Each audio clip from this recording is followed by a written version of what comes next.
Hey guys, welcome to the second installment of 9 Conversations on Leadership Development. It's my hope that you guys are engaging with this a little bit so that you can become better leaders, because our church needs more and better leaders. And I have a great and high expectation that the Spirit of God that's within you can equip you to see yourself as a leader, and that you would be intentional about developing yourself as a leader.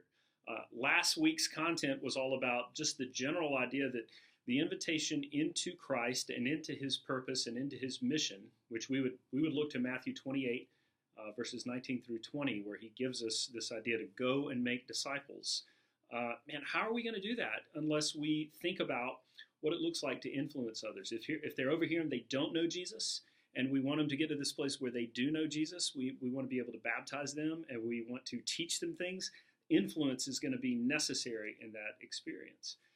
And so the Christian experience, I believe, is actually a influence experience, which means it's a leadership experience as a whole. And so this content is all about me trying to get you to think about taking responsibility and taking some ownership in some practices that will lead to the increasing experience of leadership in your life and with others that hopefully you are hoping to lead. You're hoping them to take them somewhere. And that somewhere that we're taking them is to the gospel of Jesus Christ. That's where we want them to discover truth about God and demonstrate that truth in their life and be willing and open to share it, declare it to other people. So this week we're going to focus on 3 T's, and I'm going to give those to you in sort of like a brief preview mode. And then the subsequent following 3 weeks, we're going to unpack those, each one at a time.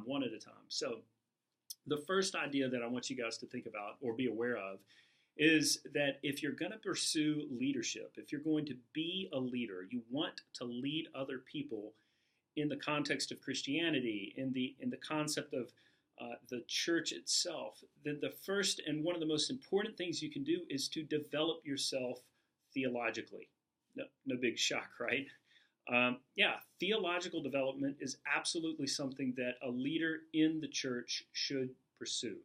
I mean, the alternative is what? Biblically illiterate leaders?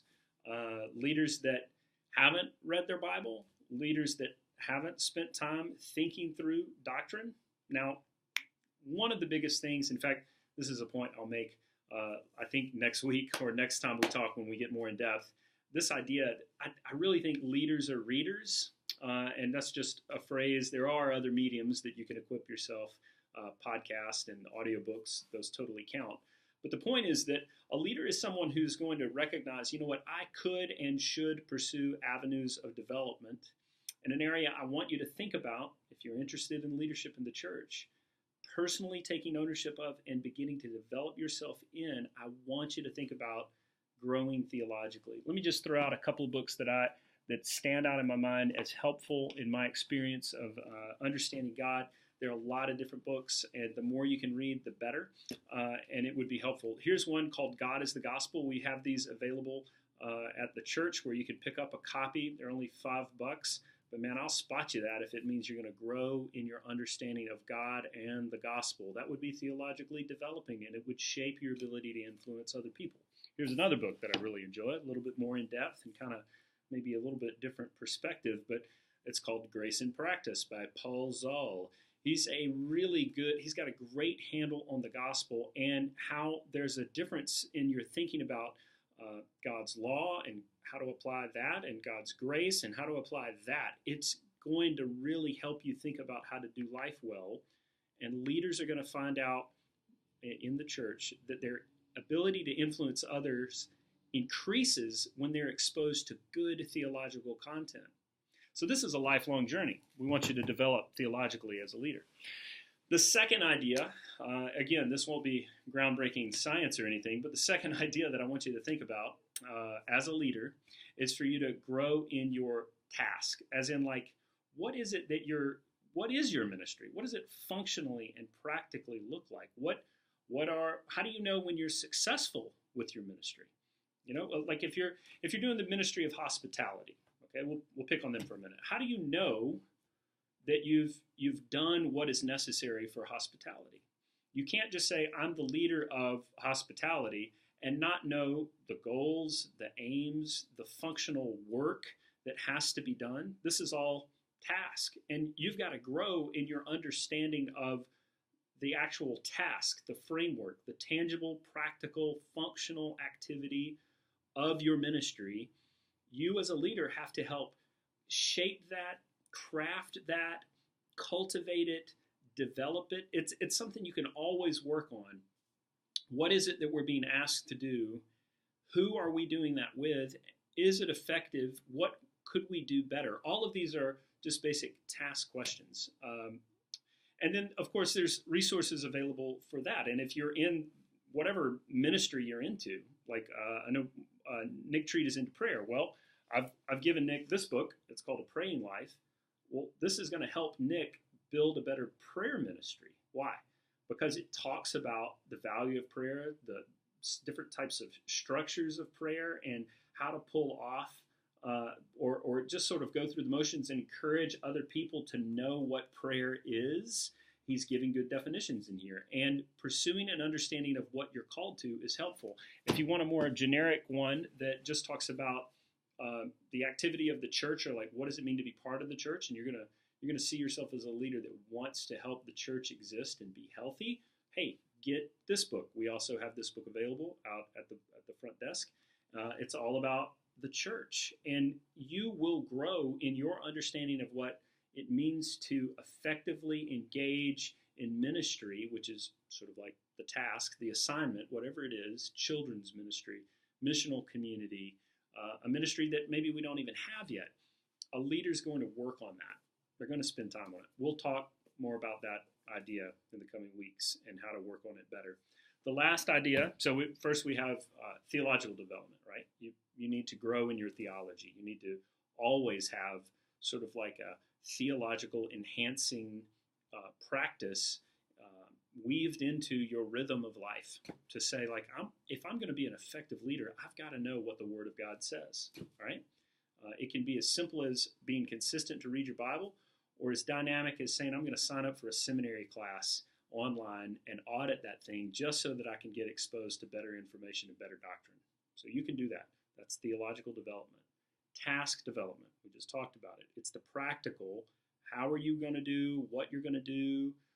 How's it going to work? How do you make it better? A leader is going to work on those things.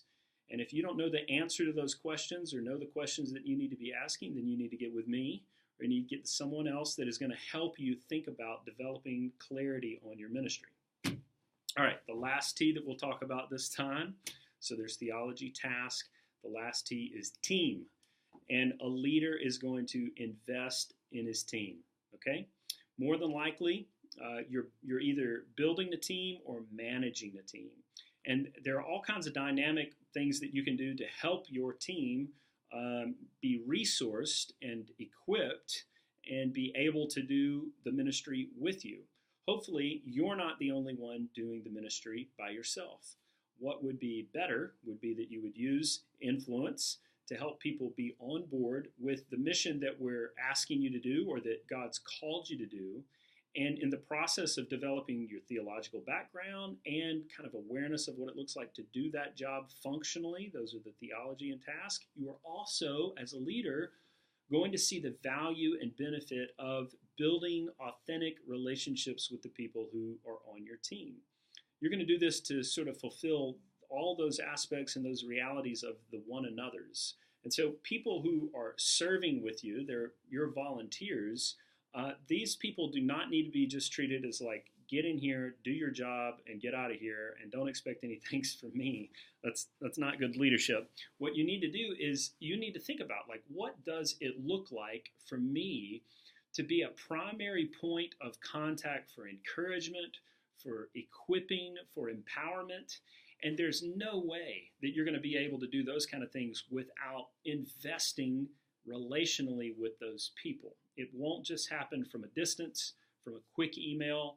It has to be that there is some relational development. So have them over to your house for a cookout, or go grab coffee with them, or invite them to go do something fun with you. Maybe they are part of your missional community and you've already got a little bit of a relationship. The point is that the relationship piece, the people on your team also need your engagement, and they need your time, thought, energy, and effort. So, real quick, snapshot, things to think about, things to begin to work on and shape into your life. A good leader is going to pursue developing theologically, pursue developing their task, and they're going to pursue developing healthy relationships with the people on their team. Quick assignment for you in addition to the homework section in the workbook that I've provided for you guys. Work on that and answer questions like, what, based on those three, like where are some areas that I need to develop? What are some questions I need to be asking so I can get clarity? Those are all the things that I have for you this week. It's a little bit shorter of a video, but my hope is that as you're tracking with us and putting a little bit of time, effort, and energy into this, you will begin to sort of like expand the base of understanding of what it means to be a leader. A leader develops theologically. A leader understands his tasks and works on it, works on the idea of the task. And a leader works with people on his team, relational, building those relationships, cultivating them, and investing in those people. All right, guys, thanks a lot. Hope to see you around when we meet at the next session. The date will be in the email that this video came in because I can't remember off the top of my head. All right, thanks. Bye.